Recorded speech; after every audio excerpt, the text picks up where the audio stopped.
Alléluia. Amen. Celui qui sème avec larmes moissonnera avec des chants d'allégresse. Amen. Alléluia. On ouvre ensemble la parole de Dieu. Ça va, je ne suis pas trop fort pour vous là, au niveau de... Je ne vais pas casser les tympans. Voilà. On salue tous les frères et sœurs qui nous suivent aussi sur YouTube. On est ensemble ce matin pour ce temps de culte et nous allons sans plus tarder ouvrir sa parole. Et je vous invite ce matin dans le livre de Ruth. Ruth est un livre qui est lu à la période de Pentecôte par le peuple juif, par Israël. Et c'est intéressant de voir, nous sommes depuis quelque temps sur la lecture du livre des juges. Et il y a cette parenthèse qui est là, entre le livre des juges et Samuel, il y a le livre de Ruth, qui est une continuité aussi de ce livre des juges. Et il y a tout un enseignement, un encouragement aussi pour nous au travers de ce livre, comme l'a été le livre des juges, le livre de Ruth va être aussi un encouragement pour chacun d'entre nous. Amen. J'ai plusieurs fois abordé le livre des juges, le livre de Ruth, et il y a tellement de choses à dire sur ce livre. Mais je vous emmène ce matin dans une pensée qui doit nous encourager aussi et nous diriger, nous conduire par rapport à l'actualité que nous avons autour de nous par rapport à Israël. On va sans plus tarder regarder. Aujourd'hui, c'est la Pâque chez les catholiques, mais il y a aussi après la Pâque chez les catholiques, l'Église orthodoxe, il y a la Pâque d'Israël, et on est loin. La Pâque pour Israël, ce sera à la fin du mois d'avril, et là, nous sommes là, ici, à fêter déjà la Pâque. Alors c'est des fois compliqué ces histoires de calendrier, alors on va pas s'y perdre. On aura l'occasion de parler de la Pâque juive, qui pour nous, c'est Jésus. Amen. Christ s'est inscrit dans cette Pâque c'était une prédication qui a dépassé toutes ces années pour arriver jusqu'à la réalisation, c'est l'espérance d'Israël. Christ est venu pour pardonner les péchés de l'humanité. Amen. L'agneau immolé, le sang de Christ qui nous lave et qui nous purifie de tout péché. Jésus est notre justice. Amen. Il est notre délivrance. Il est notre consolation. Alléluia. C'est un peu de mal à démarrer ce matin. Voilà, on va essayer. Ça va? C'est parti. Rappelez-vous, on avait évoqué déjà ensemble ce calendrier. La Pâque, Pessah en Israël, c'est à la période ici, c'est le premier mois de l'année. C'est le premier mois de l'année, on démarre avec la délivrance. Notre vie, elle démarre quand Christ est venu nous délivrer du péché. Amen. Quelle joie. Et ensuite, on arrive ici sur ce tableau aussi, on va arriver sur Shavuot et Pentecôte. Alors en fait, il y a ça ne tient pas. Ok, bon, tant pis. Allez, on continue. Ensuite, on a Shavuot qui est Pentecôte, qui est souvent entre mai et juin. Et ensuite, nous avons les 3 fêtes les plus importantes. C'est après la fête des tabernacles. Alors ce matin, juste pour se placer dans ce contexte, on va aussi voir, rappelez-vous les fêtes juives, vous avez Pâques, l'idée de la crucifixion, les pains sans levain, qui sont du 15 au 21 de Nissan, qui est l'ensevelissement de Jésus, mais Jésus est mort, mais bien plus, il est ressuscité. Amen. C'est la fête des prémices. La première gerbe qui est cueillie en Galilée est amenée au temple pour être bénie parce que la moisson va commencer à démarrer. Retenez bien ce que je vais vous dire, c'est important. La moisson des orges, l'orge c'est le début, C'est le printemps et c'est déjà, vous avez tellement une faveur du soleil de ce printemps qui est tellement généreux que l'orge est déjà prête à être cueillie. Et ensuite, il y aura ces 50 jours qui sont là, qui vont jusqu'à la Pentecôte. Et pour nous, chrétiens, c'est le don du Saint-Esprit. Amen. Cette parole, elle est venue en nous. C'est le baptême du Saint-Esprit. C'est Christ qui est venu faire sa demeure en nous. Alléluia. Béni soit le nom de Jésus. Et bien sûr, ces 50 jours sont là, c'est les temps où on compte. C'est les temps aussi où on démarre cette moisson qui démarre à la Pâque, les prémices qui vont aller jusqu'à la moisson du froment, du blé. Et il y a tout ce parcours qui est là et qui va continuer. Et ce qui est extraordinaire, le livre de Ruth, c'est un livre qui démarre entre Pâques et Pentecôte. Et il se passe de belles choses dans ce livre. Ce matin, on va prendre ensemble cette direction. Voilà, juste pour vous rappeler, Pâques, Pentecôte, la fête des cabanes, ces trois fêtes importantes où Israël devait monter au temple. Vous avez ce qui est annoncé dans l'Ancienne Alliance, qui a été bien sûr manifesté aussi dans la personne de Christ. Alléluia. Voilà, je ne veux pas être trop long, juste se rappeler ces trois tableaux que je vous avais déjà partagés il y a quelque temps. Alors, que se passe-t-il? Ça craque. C'est moi qui craque. Voilà, c'est bon, ça ne craquera plus.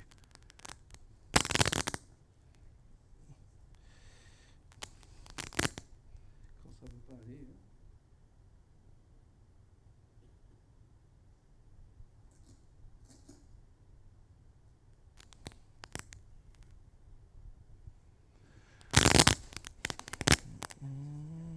Décidément. Je crois que je vais prendre le micro.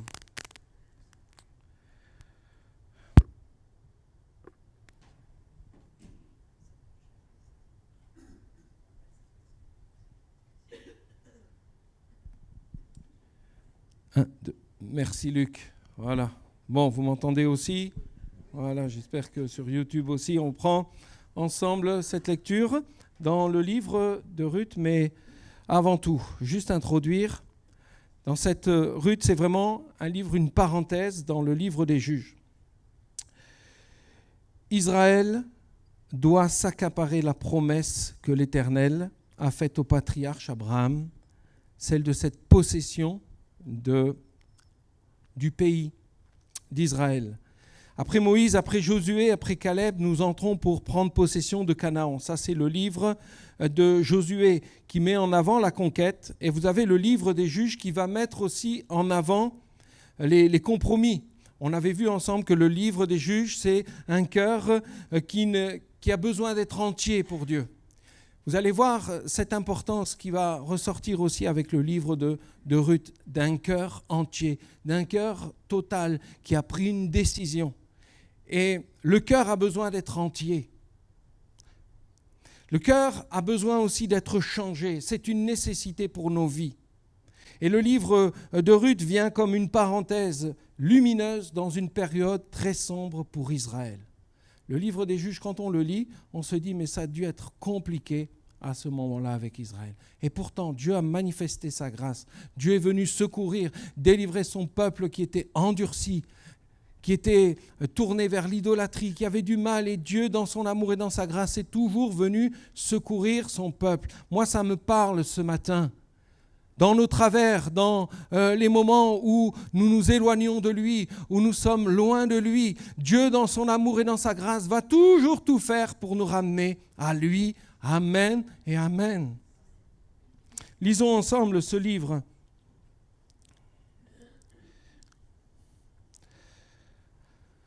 Du temps des juges, il y eut une famine dans le pays. Un homme de Bethléem de Juda partit avec sa femme et ses 2 fils pour faire un séjour dans le pays de Moab. Le nom de cet homme était Elimelech, celui de sa femme Naomi, et ses 2 fils s'appelaient Malchon, Kiljon. Ils étaient Éphratiens de Bethléem de Juda. Arrivés au pays de Moab, ils y fixèrent leur demeure. Elimelech, mari de Naomi, mourut et elle resta avec ses 2 fils. Ils prirent des femmes moabites dont l'une se nommait Orpa et l'autre Ruth. Ils habitèrent là environ 10 ans. Machlon, Kiljon moururent aussi tous les 2 et Naomi resta privée de ses 2 fils et de son mari. Puis, elle se leva, elle et ses belles-filles, afin de quitter le pays de Moab, car elle apprit au pays de Moab que l'Éternel avait visité son peuple et lui avait donné du pain. Elle sortit du lieu qu'elle habitait, accompagnée de ses 2 belles-filles, et elle se mit en route pour retourner dans le pays de Juda. Naomi dit alors à ses deux belles-filles, « Allez, retournez chacune à la maison de sa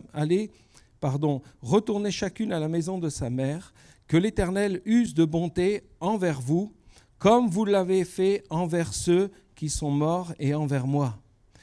Que l'Éternel vous fasse trouver à chacune du repos dans la maison d'un mari. » Elle les baisa, elles élevèrent la voix et pleurèrent. Et elles lui dirent, « Non, nous irons avec toi vers ton peuple. » Naomi dit, « Retournez, mes filles. Pourquoi viendrez-vous avec moi? Ai-je encore dans mon sein des fils qui puissent devenir vos maris ?» Et on arrête notre lecture ici ce matin. Et on la reprendra. Vous avez pu suivre? Ouais. Allez. Une histoire entre Pâques et Pentecôte. Le livre de Ruth nous emmène dans une période de Pâques à Bethléem à Bethléem. Dans cette période de Pâques et Pentecôte sont cette période de réjouissance, de fête. C'est aussi une période où le peuple se réunit. Et nous avons dans ce livre quelque chose qui nous interpelle ce matin. Nous sommes 1300 ans avant la venue de Jésus-Christ. Il y a quelque chose qui va pointer, qui va emmener la pensée du cœur d'Israël vers quelque chose de grand. Dieu aime son peuple, mais il a un désir, il veut sauver les nations. Ça, c'est important. Et si nous sommes sauvés aujourd'hui, c'est parce que Dieu a donné son Fils unique, Jésus-Christ, afin que nous soyons sauvés. Il y a une portée d'un message, mais il y a une priorité sur Israël. Dieu aime son peuple aussi. L'histoire de Ruth illustre la destinée du peuple juif, mais aussi celle de l'Église du Seigneur Jésus. L'histoire de Ruth nous rappelle personnellement, déjà dans les 5 premiers versets, sont donnés ici 8 personnages qui doivent nous interpeller. Moi, ce livre m'a parlé encore cette semaine. Il y a 8 personnages qui sont riches de sens. Nous avons cet homme qu'on lit souvent Elimelech, mais en hébreu c'est Elimelech, Naomi, Machlon, Kiljon, Ruth, Orpa, Boaz, Obed. C'est étrange parce que, je ne sais pas si vous avez remarqué, souvent on a des récits dans la Bible où on parle d'une femme, on parle d'un homme, sans jamais citer ou donner son nom. Et là, il y a des noms qui sont donnés avec un sens hébraïque, avec le nom a un sens qui porte et qui révèle le caractère de la personne. Elimelech, un homme de Bethléem dont le nom signifie « mon Dieu est roi ». Est-ce que Dieu est votre Dieu et est-ce qu'il est le roi de vos vies, celui qui règne sur vos vies? Pourtant, la fin du livre des Juges nous dit qu'en ce temps-là, en Israël, il n'y avait point de roi. En Israël, chacun faisait ce qui lui semblait bon. C'était là tout le problème d'Israël. On est d'accord, oui, nous on a un seul Dieu. Et il a fait des choses extraordinaires pour nous. Mais on a du mal à dire, il faut que ce Dieu-là règne sur nos vies. Elimelech nous parle ce matin. Comme Naomi, l'épouse qui signifie l'aimable, celle qui aime. Et on verra tout le sens aussi de cette femme, Naomi. Malchon, c'est l'un des fils de Naomi et d'Elimelech, et ce fils-là signifie la maladie. Drôle de nom qu'on donne à son fils. La maladie. Kiljon, lui, signifie la faiblesse, le dépérissement, l'anéantissement. Voyez un peu, dans ce texte, tous les noms qui sont donnés ont un sens. Orpa, elle, l'une des belles filles qui était moabite, signifie rebelle, effrontée, celle qui va persister toujours dans ses travers. Ruth, l'autre belle fille, qui signifie la compagne, l'amitié. Retenez bien, l'amitié. Boaz, parent de la famille, ici, propriétaire des champs, c'était un homme riche. Et cet homme va avoir une importance cruciale pour Naomi, pour Ruth. Il est le libérateur de Ruth et de Naomi, on le verra ensemble. Son nom signifie vivacité et autorité. Il y a quelque chose qui, dans la vie ici de Boaz, c'est de communiquer la vie. Dans le nom de Boaz, il y a cette pensée de communiquer la vie. Il typifie ici la personne de Christ. Vous allez voir, ce texte est prophétique parce qu'il nous parle d'Israël et de l'œuvre de Jésus-Christ. Obed, qui va être le premier né des enfants de Boaz et de Ruth, allons le voir, ça va être le futur grand-père du roi David. Obed signifie le serviteur. Alors, entrons sans plus tarder dans l'histoire de Ruth. Ruth illustre la destinée du peuple juif et celle de l'Église du Seigneur Jésus. Et il y a dans le livre de Ruth un message qui est prophétique. Prophétique, ça ne veut pas simplement annoncer l'avenir, mais c'est ici un message de ce qui va réellement se passer, de quelque chose qui va se passer, qui est révélé dans les textes. Que celui qui lise fasse attention, parce que dans la parole de Dieu, il y a toujours un enseignement, une notion. La notion prophétique, c'est l'exhortation, l'encouragement, et de conduire, de diriger.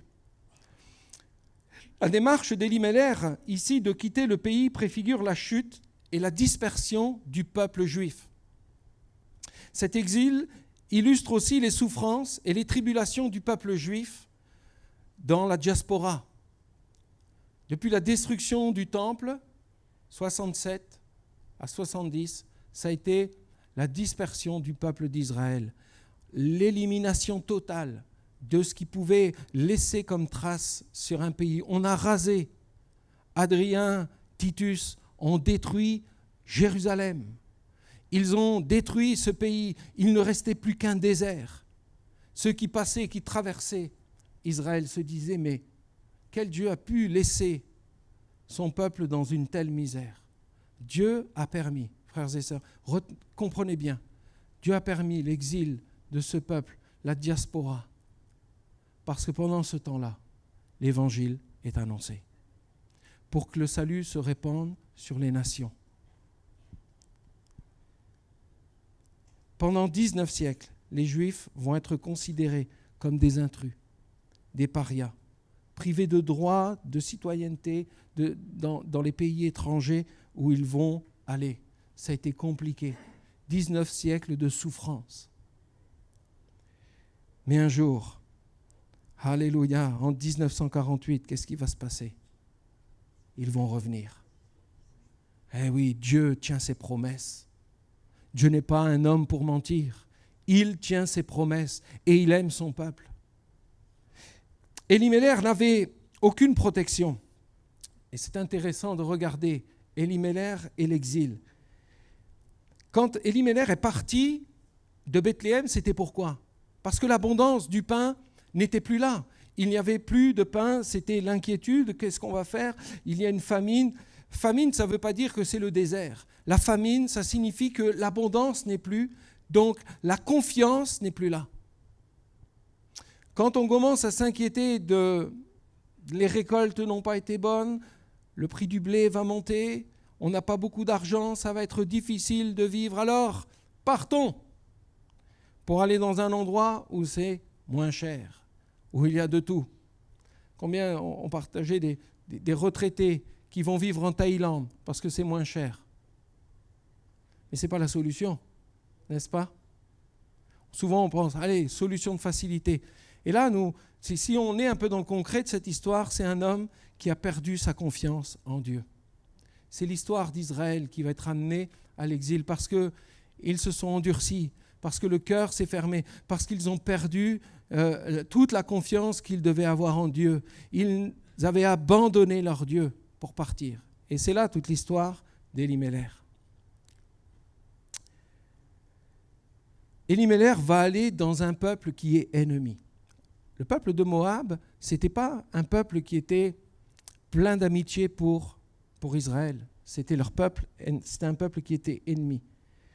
Et nous voyons que cette famille n'a aucun avenir à long terme, et à court terme, ils ont de la nourriture, certes, mais sur le long terme, comment ça va se passer pour eux? Elimelech mourut, ses fils prirent des femmes moabites, et ils vont s'assimiler aux gens de Moab. Il n'y a pas seulement « je viens que pour un temps », mais je vais déposer les valises et je vais m'installer à Moab. Et c'est là ce qui va se passer pour Elimelech et sa famille. Elimelech atteste que Dieu transformera les souffrances temporaires de son peuple en un avenir glorieux. Il va se passer quelque chose. Il y a quelque chose qui va se déclencher. Les desseins de Dieu pour Israël s'accompliront car Dieu est fidèle. Amen. Il va se passer quelque chose. Dieu n'abandonnera pas son peuple car Dieu ne se repent pas de ses dons. Amen. Alors la mort d'Elimelech et de ses deux fils, Mahlon et Kiljon, vont symboliser les souffrances d'Israël. Dans la diaspora, on a entendu parler, on connaît l'histoire des souffrances d'Israël, l'exil juif parmi les nations. Et les choses vont changer en 1948 à la proclamation de l'État d'Israël. Le retour des exilés dans la patrie, le retour d'un peuple qui est vivant. C'est étrange de voir qu'on a tenté de détruire ce peuple et il est toujours vivant. Parce que la parole de Dieu a toujours été à leur côté. Moi, je trouve ça magnifique. Il y a plein de peuples sur 19 siècles. On n'entend plus parler d'eux, rien du tout. Mais eux, ils sont là. Ça, il n'y a que Dieu pour intervenir de cette manière. Alors, le retour ici de Naomi va prendre une décision. Elle a perdu son mari, ses deux fils. C'est toute la notion d'un départ, d'une souffrance, de la maladie qui est là, mais il y a un retour. Et ça va être le retour de Naomi. Le texte nous dit qu'elle va se lever, elle et ses belles-filles, afin de quitter le pays de Moab. Pour quelle raison? Car elle a appris au pays de Moab que l'Éternel avait visité son peuple et lui avait donné du pain en abondance. Amen. La symbolique du pain, c'est Christ. Il est le pain de vie. Amen. Dieu a visité son peuple. Jésus est venu au milieu de son peuple. Et il y a un peuple Israël qui est en train de se mettre en marche, frères et sœurs. Il y a quelque chose qui est en train d'amener. Ils vont rencontrer le Messie. Amen.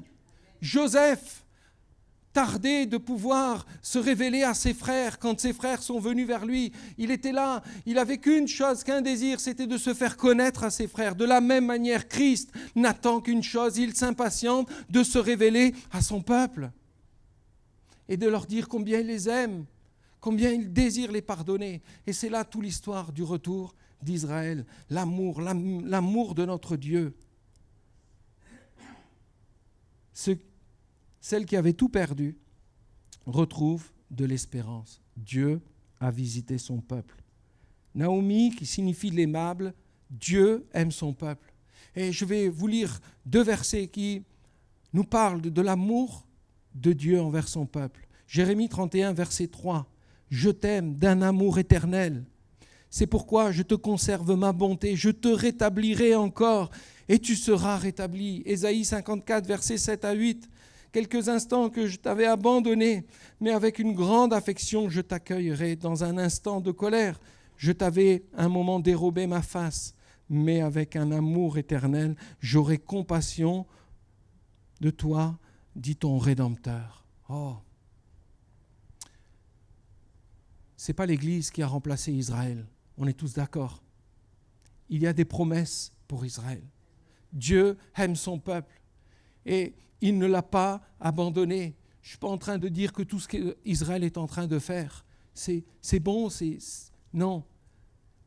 Israël a ses défauts aussi, des choses qu'ils ont besoin de régler devant Dieu. Il y a un peuple qui a besoin de se repentir, qui a besoin de venir auprès de son Dieu. Mais Dieu les conduit et il veut les conduire à la repentance. Il veut les conduire à ce qu'ils rencontrent Jésus-Christ. Alléluia. Naomi est pleine d'espérance, mais son retour aura un goût amer. Revenir avec ses 2 belles filles, c'est aussi le rappel de son passé, de ses souffrances. Ruth chapitre 1er, verset 13, il nous est dit ceci. Regardez ce que Naomi va dire. « Car à cause de vous, je suis dans une grande affliction, de ce que la main de l'Éternel s'est étendue contre moi. » Quand elle arrivera à Bethléem, Naomi dira ceci, « Appelez-moi Mara », amertume ça veut dire, « car le Tout-Puissant m'a rempli d'amertume. J'étais dans l'abondance à mon départ et l'Éternel me ramène les mains vides. » Il y a un retour dans la souffrance, il y a un retour dans la douleur. Naomi ne cache pas son amertume, car elle ignorait la raison de tout cela. Les douleurs de Naomi vont conduire Ruth, la Moabite, une païenne, une étrangère, à entrer dans le salut de Dieu. C'est extraordinaire. Dans cet exil, dans ce qui va se passer, il y aura là un peuple, le peuple païen, qui va entrer dans le salut que Dieu a prévu. Ça, c'est merveilleux. Alléluia. Je me réjouis. Je suis le seul. Et non, je sais que vous êtes avec vous. Vous êtes pendus sur mes lèvres là. N'hésitez pas à dire Amen. Amen.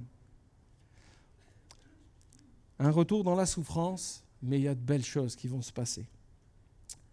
Regardez, Ruth et Orpa. Ces 2 femmes, elles vont être face à un choix, face à une décision. On va lire ensemble ce choix et ces décisions qu'ils vont devoir prendre.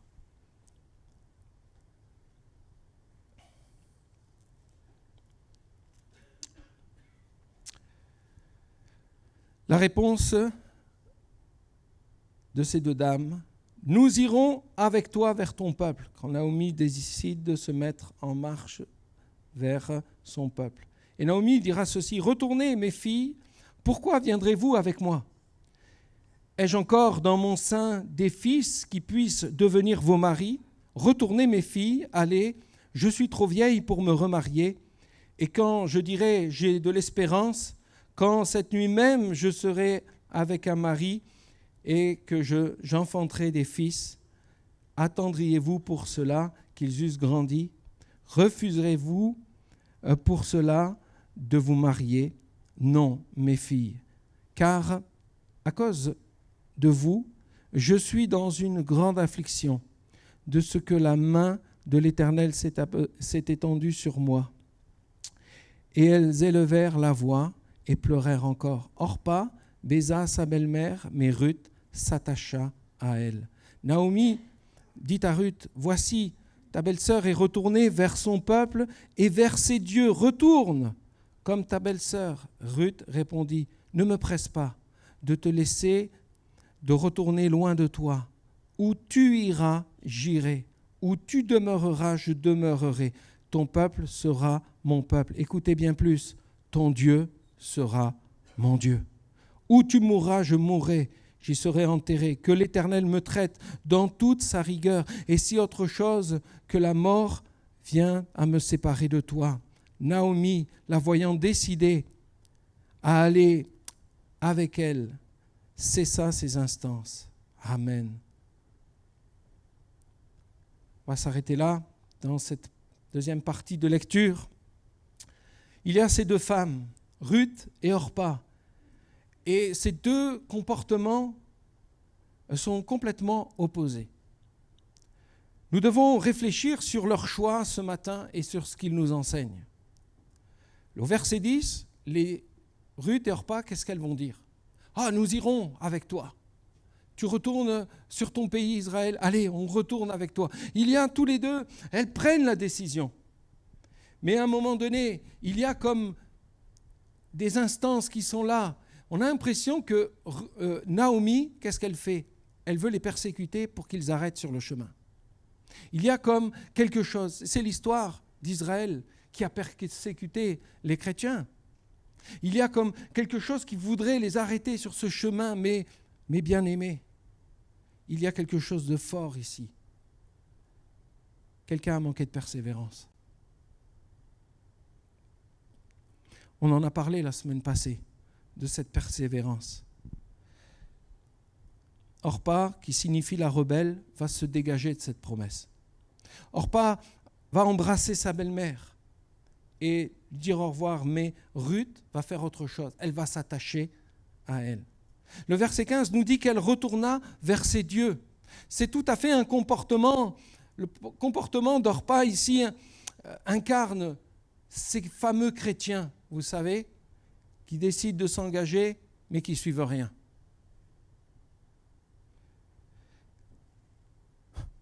Qui ne vont pas au bout de leurs engagements.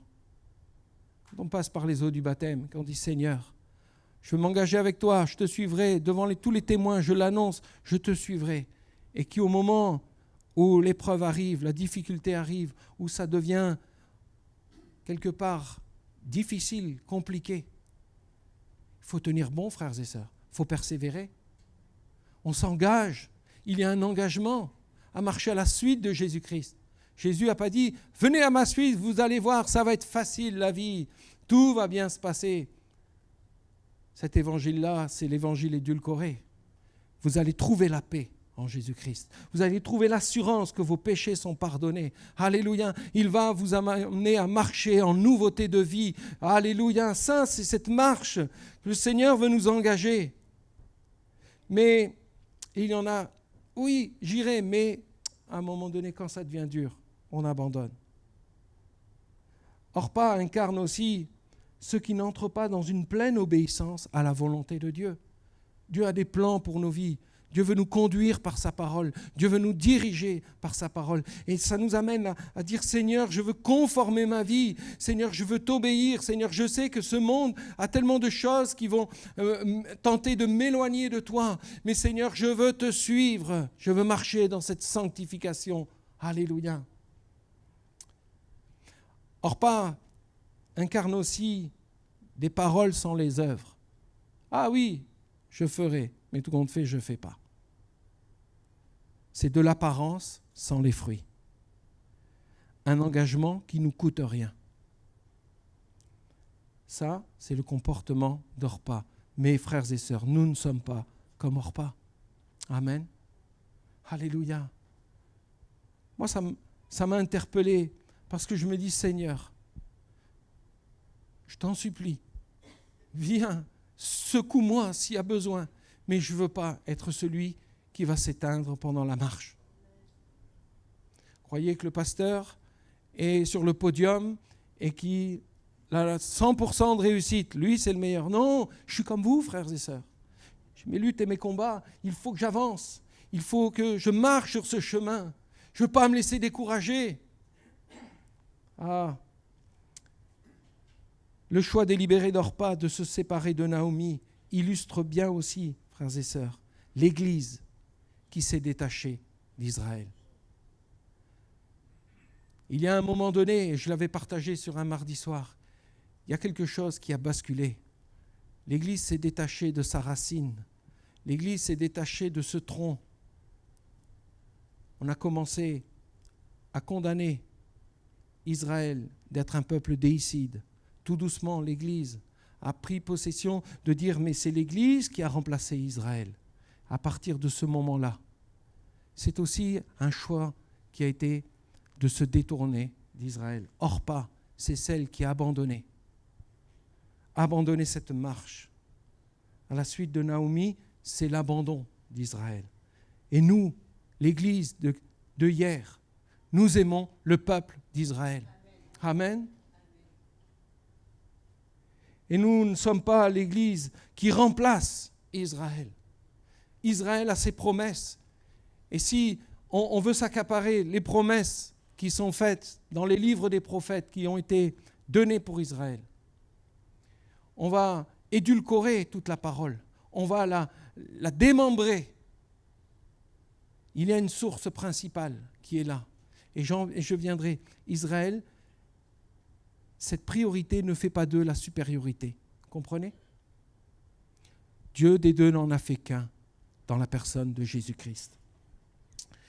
Il est important de comprendre que nous appartenons au Dieu d'Israël. Et cela doit nous ranger aussi derrière ce peuple, surtout dans les temps que nous vivons, où une montée d'antisémitisme est en train de prendre place. Nous devons comprendre que nous aimons ce peuple parce qu'il y a un amour et un appel à ce que ce peuple va revenir vers son Messie. Alléluia. Notre Sauveur Jésus-Christ est le Fils de Dieu. Amen. Le choix de Ruth doit nous parler. Et c'est ce choix que nous avons fait. Où tu iras, j'irai. Où tu demeureras, je demeurerai. Ton peuple sera mon peuple. Ton Dieu sera mon Dieu. Amen. À l'arrivée de Ruth et de Naomi à Bethléem, que va faire Ruth ? Elle va glaner. Elle va être à la suite des moissonneurs.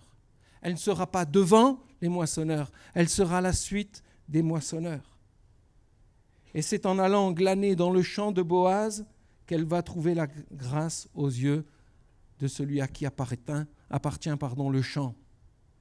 Ruth me fait penser à quelqu'un, frères et sœurs. Quand je relisais ce passage, c'est à la femme syrophénicienne dans l'évangile de Marc, au chapitre 7, versets 24 à 30, où Jésus est là et il y a cette femme qui vient l'importuner. Jésus, guéris ma fille. Elle est prise par un esprit mauvais qui est là, qui l'a fait souffrir. Et Jésus va avoir cette réponse qui nous a toujours choqués. Mais je suis d'abord venu pour les brebis d'Israël. Et il n'est pas bon de prendre le pain des enfants pour le donner aux petits chiens. Oui, Seigneur, mais les petits chiens, ils mangent les miettes sous la table. Alléluia. Priorité ne fait pas la supériorité. Il y a cette priorité pour Israël et nous en sommes au bénéfice. Amen. Nous avons été greffés à l'olivier. Nous avons été ramenés à Christ. Nous sommes sur ce tronc qui est là par Jésus-Christ. Nous sommes attachés à toutes ces promesses. On est ceux qui mangent les miettes qui tombent de la table. Ah, Ruth nous enseigne tellement de choses importantes. Ruth, elle va glaner dans un champ derrière les moissonneurs. Elle n'est pas devant.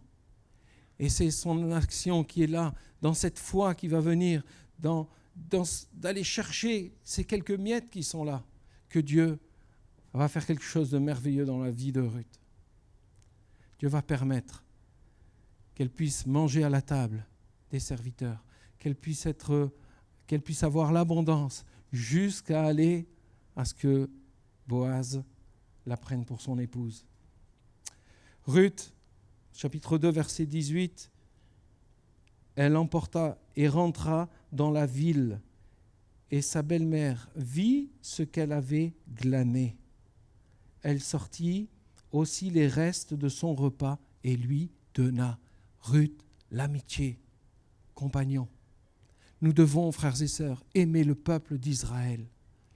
Parce que tout ce que nous avons reçu, découvert dans sa parole, il faut l'amener à montrer comme Ruth a pu montrer à Naomi. Regarde les bénédictions qui sont là.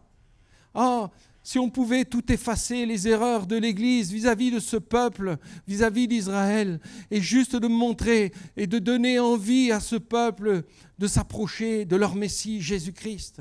C'est là l'appel de l'Église aujourd'hui, frères et sœurs. On ne vit pas dans notre bulle occidentale où Christ est que pour nous, que pour nous.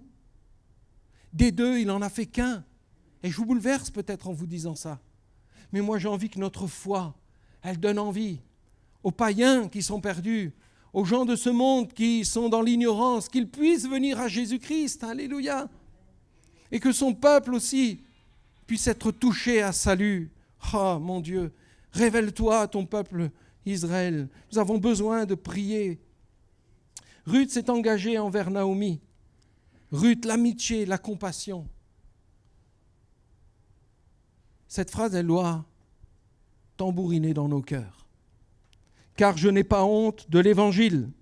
C'est une puissance de Dieu pour le salut de quiconque croit, du juif premièrement, puis du grec. Je n'ai pas honte de l'Évangile de Jésus-Christ. Amen. Je n'ai pas honte de cette bonne nouvelle parce que c'est une puissance de Dieu pour le salut de quiconque croit en lui. De quiconque croit premièrement, du juif, et puis nous, les Grecs, les païens, les nations, nous sommes associés à cette promesse par grâce, frères et sœurs. La priorité ne veut pas dire la supériorité. Faisons attention parce que l'Église, et même des fois nous, les évangéliques, les pentecôtistes, on a l'impression de se prendre au-dessus de tout le monde. On croit qu'il n'y aura que nous au ciel. C'est vrai, hein? Il n'y aura pas que hier au ciel, l'église de... Alléluia. Heureusement, il y aura d'autres frères et sœurs là-haut, ça va être bien. Quand j'entendais Yann ce matin, de ce banquet, de ce repas que nous allons prendre. Des deux, il n'en a fait qu'un. On va tous être ensemble à manger. Arrêtons de croire qu'il n'y aura que l'église qui va être là-haut et qui va profiter. L'Église, c'est les Juifs et les païens. Dieu va tout faire pour ramener son peuple à être sauvé. Qu'ils acceptent Jésus-Christ. Il y a quelque chose qui va... Comprenez, Jésus tarde à se faire connaître à son peuple. Comme Joseph qui était là, qui... Devant ses frères, il attendait qu'une chose, il voulait se révéler à ses frères pour qu'ils puissent le reconnaître, parce qu'il y avait cet amour. Et il comprenait, Dieu a transformé le mal en bien, il a changé cette circonstance, et Dieu va changer les choses, il veut changer les situations dans nos vies, bien sûr, mais il tarde à changer les choses là. Je m'emballe.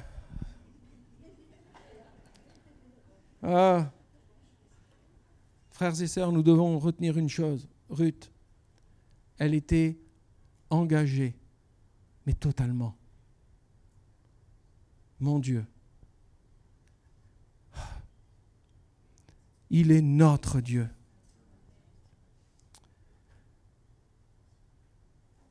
Je voudrais vous parler de Boaz, mais quand je préparais ce message, je disais, il y a trop de choses à dire sur Boaz. Juste... vous donner un aperçu de ce qu'on verra la prochaine fois. Boaz, c'est le Rédempteur. Boaz, c'est le type de Christ. Quiconque cherche son salut dans la personne de Jésus le trouvera. On trouve en Jésus-Christ le salut, le pardon de nos péchés, l'espérance de la vie éternelle, et cela amène à nos cœurs à proclamer la louange, l'adoration, la gloire de sa grâce. Nous avons été créés pour la louange de la gloire de sa grâce. On n'avait pas de mérite, rien du tout. Nous étions étrangers aux alliances. Il n'y avait rien pour nous. Mais c'est dans la grâce de Dieu qui nous a amenés, dans la personne de Jésus-Christ, à connaître le salut. Écoutez ce que Boaz va dire à Ruth.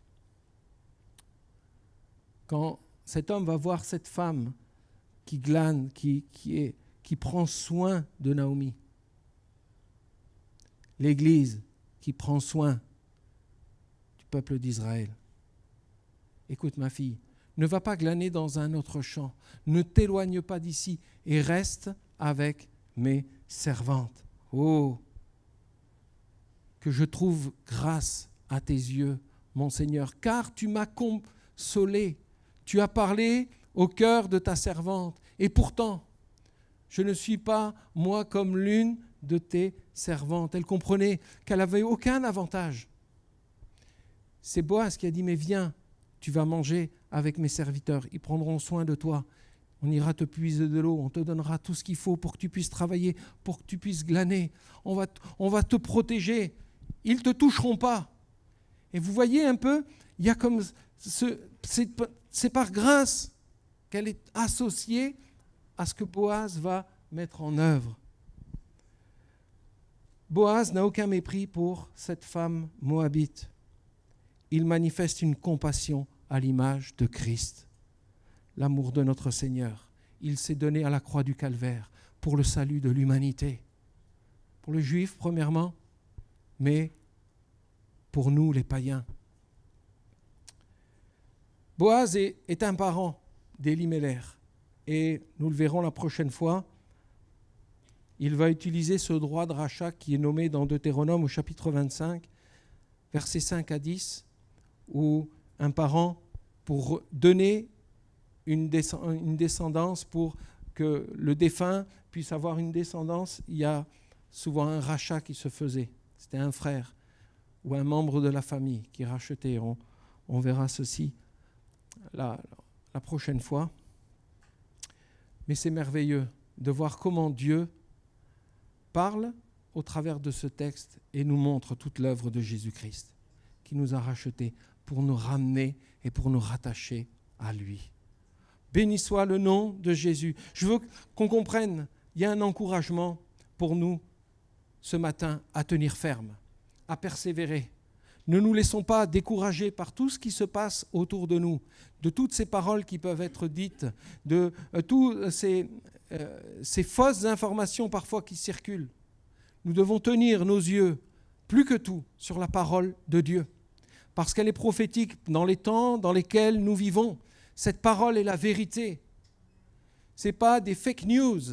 Ce n'est pas quelque chose, la Bible, ce n'est pas un livre inventé par les hommes, c'est la parole de Christ, c'est le fondement de notre foi. Et nous avons besoin, dans ces temps que nous vivons, d'être attachés à ces Écritures et de dire, Seigneur, tu reviens bientôt. Et je veux ô combien, Seigneur, que le plus grand nombre soit encore rattaché. Dieu veut que tous les hommes soient sauvés, parviennent à la connaissance de la vérité. C'est là l'appel du Dieu vivant et vrai. Dieu veut sauver toute l'humanité. Dieu a tant aimé le monde qu'il a donné son Fils unique, afin que quiconque croit en lui ne périsse point, mais qu'il ait la vie éternelle. Tous doivent parvenir au salut. Prions qu'il n'y ait pas des hors-pas.